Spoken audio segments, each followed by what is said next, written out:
Cəmiyyətin ən acı reallıqlarından biri insan alveri. Bu təkcə statistikalardan ibarət bir məsələ deyil. Bu həm də bir insanın taleyini, həyatını, hətta gələcəyini məhv edən bir cinayətdir. Necə mübarizə aparmalıyıq? Elə araşdırmamızı bugün xəbəriniz olsun da bu istiqamətdə quracağıq. Bizə qoşulun. İnsan alveri çox ciddi, yəni bəşəriyyəti narahat edən çox ciddi sosial problemdir, cinayətdir. Mən sizə deyim ki, bununla bağlı bütün əksər dövlətlərdə yəni, o qədər narahatlıq doğurub ki, bu dövlətlərin tək başına mübarizə aparmağı, çünki transmilli cinayət olduğuna görə tək başına mübarizə aparılası bir şey olmadığından, sahə olmadığından bu səylərin birləşdirilməsini zərur edir. İnsan alveri sadəcə insan alım-satımından söhbət gedir burada. Əslində, insan alveri dediyimizdə bunun içərisində məişət zorakılığından da söhbət aça bilərik və insanların əməyə zorlanmasından da söhbət eləyə bilərik. Amma digər tərəfdən insan alveri dediyimiz zaman ən əsas toxunduğumuz nöqtələrdən biri bu olur ki, insanların hər hansı bir əməyin zorlanması, əməyə sövq edilməsi, məcburi yanaşmaya ən çox insan alverində rast gəlinən belə deyək, nöqtələrdən, məsələlərdən biridir. İslam dini insan alverini açıq şəkildə qadağan edir. Qurana görə insan Allahın yaratdığı ən şərəfli varlıqdır. Buna görə də insanı alıb satmaq, zorla işlətmək və istismar etmək, istər maddi baxımdan, istər cinsi məqsədlə də olsa böyük bir günahdır. İnsan alveri, qurbanlar kimlərdir? İnsanlarımızın bu mövzu ilə bağlı çox maraqlı fikirləri var. Şəhər sakinləri arasında olduq və mövzuya münasibətlərini öyrəndik. Bu hadisələrin baş verməyi doğrudan da bir ziyalı kimi, bir insan kimi məni çox narahat edir. Axı, uşaqlar bizim gəncliyimizdir, uşaqlar bizim, daha doğrusu gələcəyimizdir. Biz gələcəklərimizi bu günləri belə məhv ediriksə, onları, necə deyim, onların yaşam tərzinə biz mənfiliklər gətiririksə, bu bizə yaraşan hallar deyil. Bunların mühitimizdən götürülməsi, bunları Azərbaycanımızdan ləğv olunmasını arzulayıram ki, bu da mənim bir insan kimin narahat olduğum tərəfdir. İnsan alveri, insan orqanizmlərinin algısı, satqısı bu dəqiqədə dünyada ən aktual məsələlərdən biridir.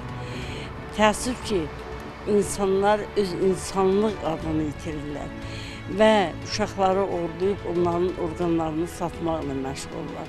Belə hallar hələ çox yaxşı haldır ki, Naxçıvanda təsadüf edilmir. Amma Azərbaycanda da belə hallar var. Biz belə hallara qarşı qəti şəkildə mübarizə aparıb, təbliğat tapmalıyıq, maarifləndirmə iş aparmalıyıq, cəmaatı başa salmalıyıq. Öz şəxsi mənfəətimiz üçün kiminsə həyatını qaratmamalıyıq. Bu nə insanlıq naminə, nə də insanların həyatı naminə düzgün bir hərəkət deyil. 250-dən artıq dövlət var. 2000-dən artıq 2500-ə qədər xalq var, millət var. Bütün dövlətlərdə, bütün xalqlarda, bütün millətlərdə bu hadisələr vardır. Yenə o həmin insanlar, o işlə məşğul olan insanlar, yəni insan alveri ilə məşğul olan insanlar düzgün istiqamət götürməyən, düzgün tərbiyə olunmayan. Mən tərbiyəni indi əsas götürürlər, yəni insan şəxsiyyəti formalaşması, amma çox vaxt tərbiyəni əsas götürmək lazım deyil. İnsanın özündən çox şey asılıdır. İstiqaməti düzgün götürməyəndən sonra hər nədənsə pul qazanmaq xatirinə bu işləri eləyir, məsələn, səhv işlərə gedir pul qazanmaq xatirinə. Əslində pul qazanmaq xatirinə hər cürə səhv işlərə getmək lazım deyil. İnsan alverinin özü ən böyük başda olan cinayətlərdən biridir. İnsan alveri və yaxud da başqa cinayət hadisələri. Bunların hamısı insanların özündən asılıdır. Yəni bunların da qarşısını yenə almaq üçün yenə biz insanlardan çox şey lazımdır. Hərə öz övladını düzgün istiqamətləndirməlidir. Hərə öz çevrəsində düzgün insan olmalıdır. Birinci ata-ana düzgün insan olmalıdır, düzgün tərbiyə edilməlidir, övladı düzgün tərbiyə alsın. O insan alveri deyilsə, o insanlardan uzaq dursunlar. Əgər özlərini bu nətə deyim, belə qayda qanuna uyğun aparsalar, hər şey yerində olsa, onlar onun qurbanı olması seçməlidir. Təbii ki, kim istəyər ki, burada insan alveri olsun. Naxçıvanda biz hələ rastlaşmamışıq elə bir şeylə ki, təbii ki, bilirsiniz, hər yerdə elektron hökumət qurulub, elektron variantlar vardı. Bilinirlər ki, kim kimdir, kim deyir. Mən təşəkkür edirəm sizə. Doğrudan da qəşəng bir mövzu seçmisiniz. Çox əla mövzudur. Təəssüflər olsun ki, insan alverinin tarixi insanlığın tarixi qədər qədimdir. Hətta qədim sivilizasiyalarda insanlar mülk kimi alınıb satılırdı. Tarixdə qul alveri deyə bir qədim bir peşə vardı. Yəni biz tarixə nəzər salanda görürük ki, müxtəlif imperiyaların, dövlətlərin tarixində insanların alınıb satılması, yəni kölə alveri, qul alveri kimi qədim bir peşə vardı. Hətta o vaxt normal baxırdılar buna. Çünki o dövrün ictimai-siyasi formasiyası elə idi, o dövlətlərdə yaşayan insanların əhatə edən ictimai-siyasi formasiya belə idi.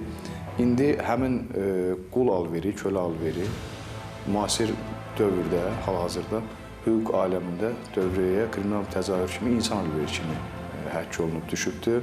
Adından da göründüyü kimi quldarlıq quruluşunda qul və quldar olur. Qullar heç bir hüquqları olmuyor, səlahiyyətləri olmuyor. Sanki bugünkü ticarət dövriyyəsində mal rolunu oynayıblar. Alınıblar, satılıblar, evlilikləri, öz haqqında düşüncələri, gəlirləri, yalnız fiziki yaşamaları olur. Əgər ona yaşamaq da deyilsə. Yəni, quldan doğulan uşaq gələcəkdə növbəti bir kütlənin istismarı deməkdir. Yəni, o da qul olacaq. Qullardan doğulan quldar, quldan doğulan qul olmalı. Yəni, bu prinsiplə yaşanılıb. Quruluşun da elə mahiyyəti ondan ibarət idi. Bildirdiyiniz kimi, indiki dövrdə artıq həmin dövrdə legalıdır, quruluşun mahiyyəti idi. İndi qeyri-legal şəkildə insan alveri baş verir. Və insan alverindən də baxırsınız ki, dediyimiz məqamların hamısı kökü, özəyi, zəmini gedir quldarlıq quruluşuna çıxır. Nəticədə düşüncə etibarilə mahiyyət dəyişmir. Həmin quldarlıq quruluşunda legal yolla quruluş onu həyata keçirirdi. İndi bəzi insanlar qeyri-legal yollarla insan alverindən istifadə edib varlanmağa, hökmran mövqe tutmağa çalışırlar.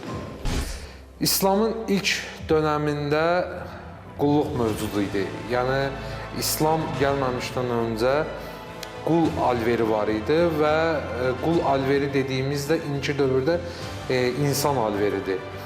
Qul dönəmində o vaxtki insanları da alıb satırdılar, zorakılığa məruz qalırdı, həm cinsi baxımdan, həm də fiziki baxımdan zorakılığa məruz qalırdılar və İslam gəldi və bunları tədricən yavaş-yavaş ortadan götürdü və hətta o yerə gəlib çatdı ki, bir qulu azad etmək, sədəqə verməkdəndirsə, günahların kəfarəsini azad edir. İnsan alveri ilə bağlı mübarizə təkcə mənəvi yox, həm də hüquqi məsələdir. Azərbaycan Respublikasının qanunvericiliyi bununla bağlı sərt tədbirlər nəzərdə tutur. Azərbaycan Respublikasının konstitusiyasında insan və vətəndaş hüquq və azadlıqlarının təminatı prinsipi ali prinsipdir. İlk olaraq konstitusiyamızda təsbit olunub, yəni insanların hüquq və azadlıqlarının qorunması, müdafiəsi, onların məhkəmədə müdafiəsi. Bundan əlavə olaraq insan alverinə qarşı mübarizə haqqında Azərbaycan Respublikasının qanunvericiliyi mövcuddur. Həmin qanunvericiliyin tələblərinə görə insan alverinə qarşı mübarizənin təməl prinsipləri, qurbanlarının müdafiəsi, təqsirləndirilən şəxslərə qarşı mübarizə metodları verilmişdir. Eyni zamanda Azərbaycan Respublikası beynəlxalq konvensiyalara bununla bağlı qoşulub. Qeyd eləyə bilərik ki, Birləşmiş Millətlər Təşkilatının transmilli mütəşəkkil cinayətkarlığa qarşı konvensiyası və onun əlavə protokolları Azərbaycana qoşulub. Bu istiqamətdə də qanunvericilik bazası əsasında ümumi fəaliyyət göstərilir.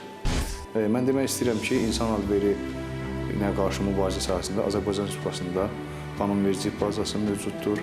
İnsan alverinə qarşı mübarizə haqqında Azərbaycan Respublikası qanunu mövcuddur. Həmin qanunda insan alveri tərifi verilir. Yəni, insanların istismar edilməsi məqsədi ilə, istismara cəlb edilməsi məqsədi ilə zor tətbiq etmək hədəsi ilə, zor tətbiq etməklə, müəyyən məcbur etmə vasitələri ilə, oğurlama yolu ilə, dələduzluq yolu ilə müəyyən bir şəxsə nəzarət edirsə, deyək ki, himayəsinəcə nəzarət edilənə müəyyən imtiyazlar, güzəştlər verib ələ alınması, yəni insanların istismar alveri aparılan insanların saxlanması, gizlədilməsi, bir yerdən bir yerə daşınması ilə ifadə olunan hərəkətlərdir. Və mən qeyd edim ki, bu Azərbaycan Respublikasında bu əlbəttə qanuna zidd əməl sayılır, digər əksər dövlətlərdə olduğu kimi. Burada insanların istismar edilməyən, burada insan alveri ilə məşğul olan cinayətkarın məqsədi insanları istismara cəlb etməkdir. İstismar nədir? Məcburi əmək, köləlik, köləliyə bənzər adətlər və digər bundan törənən asılılıqlar, biotibbi tədqiqatlar aparmaq insanların üzərində, surroqat ana kimi istifadə eləmək, cinsi zorakılığa, fahişəliyə, bu cür qanunsuz əməlləri cəlb etmək məqsədi, yəni bunlar hamısı insanların istismar edilməsi başlığı altında toplanır. Bununla bağlı qeyd edim ki, cinayət məsuliyyəti müəyyən olunub cinayət məcəlləsində, yəni bu cinayəti insanların istismar edilmənin məqsədi ilə insan alverini məşğul olan şəxslər 5 ildən 10 ilədək müddətə azadlıqdan məhrum cəzası gözləyir onları. Yəni bu göstərilən cəzanın ağırlığı törədilən cinayətin nə qədər ciddi təhdid olduğunu, ciddi pozuntu olduğunu göstərir. Cinayət məsuliyyəti Azərbaycan Respublikasının Cinayət Məcəlləsində birmənalı olaraq sanksiyalaşdırılmışdır. Tərifində qeyd etdiyimiz halların baş verməsinə görə 5 ildən 10 ilə qədər azadlıqdan məhrum etmə cəzası, əgər bu hallar təkrar törədilərsə, bir neçə şəxsə qarşı törədilərsə, yetkinlik yaşına çatmayanlara qarşı törədilərsə və bu kimi sadalaya bildiyimiz cinayət məsuliyyətinə hallar var, onlara qarşı törədilərsə 8 ildən 12 ilə qədər, əvvəl qeyd etdiyimiz hallar olduqda, yəni ehtiyatsızlıqdan həmin şəxsin ölümünə səbəb olduqda və ya başqa formada ağırlaşdırıcı hallara gətirib çıxardıqda 10 ildən 15 ilə qədər azadlıqdan məhrum etmə cəzası nəzərdə tutulmuşdur.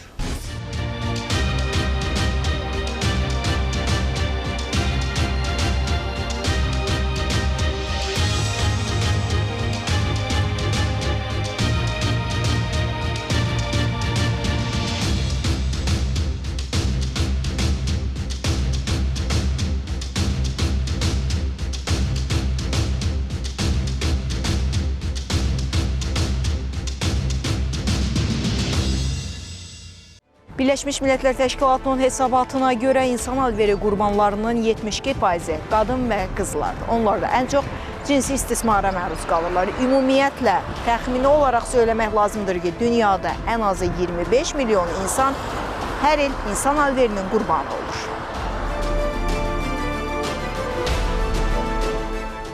İnsan alverinə qarşı mübarizənin əhəmiyyətini belə bildirmək üçün deyim ki, yəni təsəvvür yaratmaq üçün deyim ki, bu, hazırda dünyada qanunsuz silah ticarəti, narkotik, psixotrop maddələrin qanunsuz ticarətindən sonra 3-cü ən böyük qlobal nəhəng sahədir. Qanunsuz ticarətdir, biznesdir. Hesablamalara görə hazırda illik dövriyyəsi, gəliri 150 milyard dollardan çoxdur və xüsusən də 50%, yəni insan alverinin qurbanlarının 50%-i qadınlar və uşaqlardır. Və qadınlar da xüsusən də cinsi istismar məqsədi ilə bu cinayətə məruz qalmış, oğurlanırlar, yəni insan, belə deyək, bu məqsədlə buna alverinə məşğul olurlar. Əvvəlki illərə nisbətən insan alveri məsələsində insan alverinə qarşı mübarizədə ciddi nəticələr əldə olunub. Amma təəssüf ki, mübarizə aparmağımıza baxmayaraq, ictimai qınağa baxmayaraq, müəyyən hallar mövcuddur. O hallardan da biri qadınların seksual istismarı məsələsidir. Yəni, bu gündəmdə olan bir məsələdir. Bayaqdan söhbət elədiyimiz məsələlərin tərkib hissəsi olaraq qalır. Əmək istismarı var. Yəni, burada əmək istismarı azyaşlıların əməyə cəlb olunması, qadın-kişi hüquqlarının bərabər şəkildə yerinə yetirilməməsi, ayrı seçkiliyə yol verilməsi, bu kimi məsələlər dediyiniz nüansları təşkil edir. Eyni zamanda azyaşlıların həmin məcburi əməyə cəlb olunması, dilənçiliyə sövq olunması, bütün bunların hamısı çox təəssüflər ki, Azərbaycan reallığında geniş şəkildə də olmasa rast gəlinən hallardır. Azərbaycan Respublikası Prezidentinin müvafiq sərəncamı ilə 2020-2024-cü illəri əhatə edən insan alverinə qarşı milli fəaliyyət proqramı təsdiq olunub. Bu proqramla söyləmək lazımdır ki, bir sıra təşkilatlar, beynəlxalq qurumlar, hüquq mühafizə orqanları, qeyri-hökumət təşkilatları öz güclərini birləşdirməlidirlər. Belə də oldu və bu işlər indiki dövrdə sürətlə davam etdirilir. Dövlətlər səylərini birləşdirir buna qarşı mübarizədə. Ona görə Azərbaycan Respublikası istər Birləşmiş Millətlər Təşkilatının bu sahədə mövcud olan konvensiyalarına qoşulub, öhdəliklər götürüb, eləcə Müstəqil Dövlətlər Birliyi Müstəqil Dövlətlər Birliyinə üzv olan dövlətlərin bununla qarşılıqlı bu sahədə mübarizə sazişi var, ona qoşulubdur. Milli fəaliyyət planları var, ona uyğun 2004-cü ildən bu yana çox saylı işlər aparılır. Hüquq mühafizə orqanları bundan mübarizə aparır.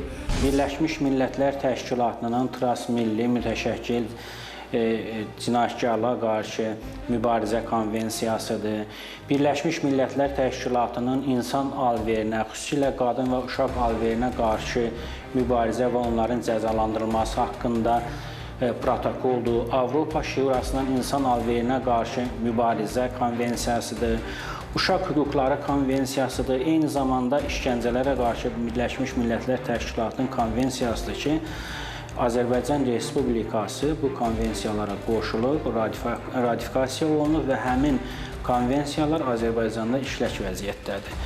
Bu da insan alverinə qarşı mübarizədə effektiv nəticələr verir və insan alveri qurbanlarının bayaq qeyd etdiyimiz kimi hüquqlarının müdafiəsinin qurulması baxımından yüksək nəticələrdir. Xüsusi bir əməkdaşlıq olmalıdır. Beynəlxalq axtarışda olan şəxslərin tutulub digər bir ölkəyə verilməsi məsələsi gündəmə gəlir. Burada Interpol, Europol, beynəlxalq təşkilatlarının xüsusi rolu var. Burada müəyyən layihələrdə Birləşmiş Millətlər Təşkilatının, Avropa Şurasının iştirak məsələsi var. Memorandumların imzalanması məsələsi var. Bu kimi məsələlər birgə təşkilatlandırılma şəklində həyata keçirilir və həmin mübarizənin tərkib hissəsi sayılır. Azərbaycan da bu problemdən heç də sığortalanmayıb. Daxili İşlər Nazirliyi İnsan alverinə qarşı mübarizə Baş İdarəsinin hesabatına görə 2024-cü ildə təkcə insan alveri ilə mübarizədə aparılan tədbirlərdə 100-ə yaxın cinayət faktı aşkarlanıb. Bütün dövlət qurumları demək olar ki, hüquq mühafizə orqanları bununla bağlı geniş mübarizə aparırlar. Amma ən əsasən bu yönləri cəmiyyətimizin maarifsiz olduğu tərəflər odur ki, insan alverinin qurbanları əsasən kimlər olur və bu qurbanlara kimlər çevrilir və insan alverinə qarşı, daha doğrusu insan alverinin qurbanları əsasən hansı kateqoriya insanları olurlar? Yəni, cəmiyyətimizin hansı bölümləri insan alverinin qurbanı olurlar? Bunların içərisində biz öz sahəmizdən, psixoloji yanaşmadan demək istəyirəm ki, insan alverinin ən böyük qurbanlarından biri ailələrdə valideynlərini itirmiş, sevgisiz böyüyən uşaqlar, gənclər, ən əsası isə bugünkü gündə sağlamlıq imkanları məhdud insanlar daha çox əməyə qarşı, insan alverində əməyə qarşı, məişət zorakılığına qarşı məcbur qalırlar. Xüsusən bugün insan alverinə qarşı mübarizədə demək dövlət qurumlarının hamısı nəzarətdə saxlayırlar bunları. Amma ən əsası odur ki, bunların əldə olunması çox asan olur. Çünki bunların əsasən insan alverçiləri, belə deyək, məişət zorakılığında insan alverçiləri ən çox diqqət elədikləri şey bunların, bu insanların araşdırmasına çıxıb, araşdırmaya çıxanda ki, hədəf seçərkən əsasən diqqət eləyirlər məktəb yaşlarında 10-cu, 11-ci sinifdə oxuyan, özü tək gedib, tək gələn və yaxud da ailə qayğısı görməyən, diqqəti görməyən, nə bilim, çöllərdə üst-başı yaxşı geyimdə olmayan və araşdırırlar ki, valideynləri yoxdursa, valideynlər məhrum uşaqlardırsa və yaxud da buna bir növ inklüziv uşaqlar deyirik, inklüziv insanlar deyirik ki, sağlamlıq imkanları məhdud insanları daha tez aldadıb cəlb eləyə bilirlər və burada isə ən böyük rol isə anidən parlayıb görülmək və yaxud da uğur qazanmaqla aldadırlar bu insanları ki, bu günləri biz səndən yaxşı bir iş görə bilərik və yaxud da bu günləri sənə biz çox böyük bir imkanlara sahib olan bir iş ilə təmin eləyə bilərik və yaxud da səni bu günləri bir aktyor, aktrisa və yaxud da səni bir şirkətdə bir işə cəlb eləyə bilərik və yaxud da xarici ölkədə sənin təhsil almağına dəstək ola bilərik. Bu şəkildə və həmin o əsasən gənclər bir çox hallarda bunlar yetişkin yaşına çatmayanlarda 16, 17, 18 yaşları içərisində olan gənclərdə daha çox manipulyasiya eləyərək təsirini göstərir. O qədər sinsi, yəni gizli, əvvəldən planlaşdırılan, qurbanların seçilməsi, sonra bu işlərin həyata keçirilməsi və sonunda cinayətkar məqsədlərinə nail olmaq üçün plan tələb edən, cinayətçi plan tələb edən və sistematik şəkildə, yəni biraz da necə deyərlər, peşəkarlıq tələb edən cinayət əməli olduğundan, iş olduğundan, ona görə də buna qarşı həm də cəmiyyətin ayrı-ayrı fərdlər də sahib olmalıdır. Yəni insan alveri ilə məşğul olan şəxslər ya da təşkilatlar, cinayətkar təşkilatların üsul və vasitələri fərqlidir. Güc tətbiq etmək yolda olur. Aldatma, oğurlama, qələduzluq, hakimiyyətdə sui-istifadə etmə, insanların zəif vəziyyətindən, köməksiz vəziyyətindən istifadə etmə və bir çox bu kimi üsul və vasitələr istifadə etməklə bu cinayətkar niyyətlərini həyata keçirirlər. Qurbanların əksəriyyəti Hindistan, Pakistan, Nigeriya, Meksika, Filippin kimi ölkələrdə qeydə alınıbdır. Amma bu o demək deyil ki, digər ölkələr tamamilə təhlükəsizdir. İnsan alveri qurbanlarına bütün ölkələrdə rast gəlinir. Hətta inkişaf etmiş ölkələrdə belə. Qeyd etmək istəyirəm ki, Cinayət Məcəlləsində həmçinin insan alverinə zərər çəkmiş şəxs haqqında konfidensial məlumatlar yayma cinayəti müəyyən olunubdur. Bu nə deməkdir? Yayılmaması lazım olan, yayılmasına qadağa qoyulmuş, yayılması daha doğrusu təhlükə ola bilər hansı ki o məlumatların. Belə ki, insan alverinin qurbanı olmuş zərər çəkmiş şəxsin, onun yaxın qohumlarının, bu sahədə mübarizə aparan ya da yardım göstərən, insan alverinə qarşı mübarizəyə yardım göstərən şəxslərin həyatının sağlamlığını təhlükədə qoya biləcək məlumatdan yayılması cinayət məsuliyyəti yaradır. Bununla belə hər nə qədər cinayət tərkibi mövcud olsa da, təqsirləndirilən şəxslərdən daha çox insan alveri qurbanlarının hüquqlarının müdafiəsi mexanizmi üzərində çalışılır. Yəni, hüquq müdafiəçiləri vasitəsilə, müdafiəçilər, vəkillər vasitəsilə onların hüquqlarının qorunması, yüksək keyfiyyətli bir şəkildə yerinə yetirilməsi ən prioritet məsələlərdəndir.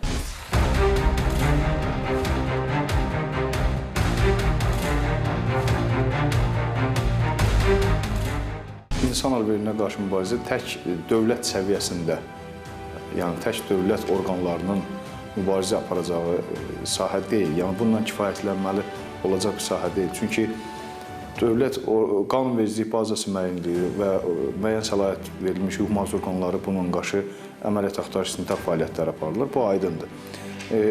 Bununla bağlı demək olar ki, yəni həm də məsələn, media subyektləri bunun profilaktik təbliğatını aparmalıdır, işıqlandırmalıdırlar. Əhalidə buna qarşı necə deyirlər, onun əlamətlərinə, onun təzahürlərinə qarşı bir fikir yaratma, bir mənzərə yaratmalıdırlar. Bu da bir mübarizənin bir yoludur. Eləcə də sosial şəbəkə blogerləri var, fenomenlər var. Bunlarla buna qarşı məsələn təbliğatını apara bilər müsbət mənada ki, insanlar ayaq sayıq olsunlar, insan alveri həyata keçirmək niyyəti olan təşkilatlar bu ölkə daxilində də ola bilər, xaricdən də belə bir təhlükə ola bilər. Çünki buna qarşı yəni bir fikir yaratsınlar, təəssürat yaratsınlar. Yəni bu təhlükənin yarandığı andan yaranma işartılarını, necə deyək, proqnozlarını görə bilsinlər. Bəzən insanları aldadırlar. Yəni vəd verir, şirinlikdirir, məqsədi onu o alverin predmetini çevirməkdir. Yəni ona məruz qoymaqdır. Və o cinayətkar niyyət həyata tam başa çatana qədər qurban bunu başa düşə bilməyə bilər. Yəni anlamaya bilər, fərqində olmaya bilər. Bu mənada deyirəm ki, yəni ölkə daxilində bütün ictimai həyatın bütün sahələrində çalışanlar, bizim vətəndaşlar olsun, istər vəzifəli şəxslər olsun, yəni hərə öz üstünə düşən yardımı mübarizə aparmasına qarşı yardımı göstərə bilər. İnsan alveri ilə mübarizədə həm dövlət yox, təkcə dövlət yox, hər bir vicdanlı insanın, hər bir möminin işidir. Bu baxımdan biz həm maarifləndirməliyik, həm də qorumalıyıq. Xüsusən də qadınları, gəncləri və uşaqları. Sosial platforma üstündən geniş yayılır bu insan alveri dediyimiz, yəni bugünkü mövzumuzda. İnsan alveri əsasən sosial medialar, sosial şəbəkələr üstündən daha geniş yayılır. Orada gəncləri manipulyasiya edib cəlb eləmək daha asandır ki, bununla bağlı xüsusi mobil tətbiqlər olmalıdır ki, artıq dünyada bir çox ölkələrdə istifadə olunur.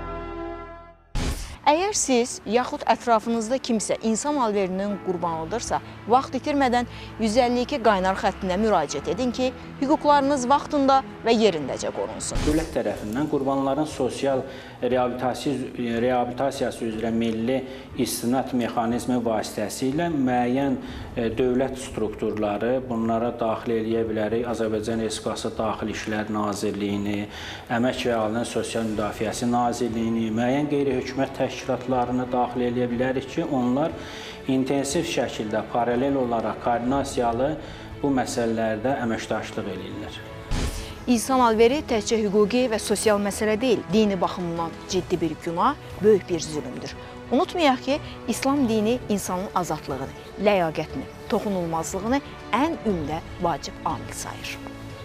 Quran-ı Kərimdə açıq şəkildə bildirir ki, İnna Allaha la yuhibbuz zalimin. Allah zülm edənləri sevməz.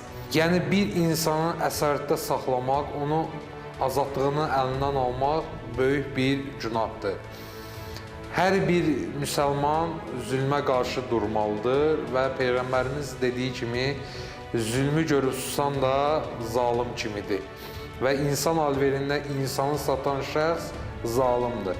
Və bunu görüb susuruqsa biz də o zalimlardan biri oluruq. Unutmayaq, qurban olmaq günah deyil. Günah susmaq, görməzdən gəlməkdir. İnsan alveri qurbanlarını qorumaq, onların hüquqlarını müdafiə etmək cəmiyyətin ləyaqətidir. Heç zaman yalan vədlərə inanmaq lazım deyil. Hər kəsin bir məsuliyyəti var bu cəmiyyətdə. Hər kəsin bir həyatı var, sorumluluğu var, məsuliyyəti var. O məsuliyyəti asan, ucuz, sadə vasitələrlə təmin eləmək arxasınca getməsinlər və ictimai qınağı həmişə öndə saxlasınlar. Yəni bugün biz öz hərəkətlərimizlə, diqqətimizlə nəinki qarşımızdaşına, eyni zamanda bu cür hallara qarşı mübarizə aparan Azərbaycan Respublikasının hüquq mühafizə orqanlarına dəstək olmalıyıq.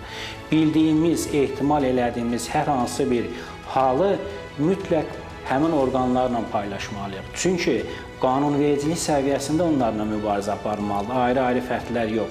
Sadəcə biz ictimai qınaq obyektinə çevrilib onu çəkindirə bilərik. Tövsiyələrim bu ola bilər.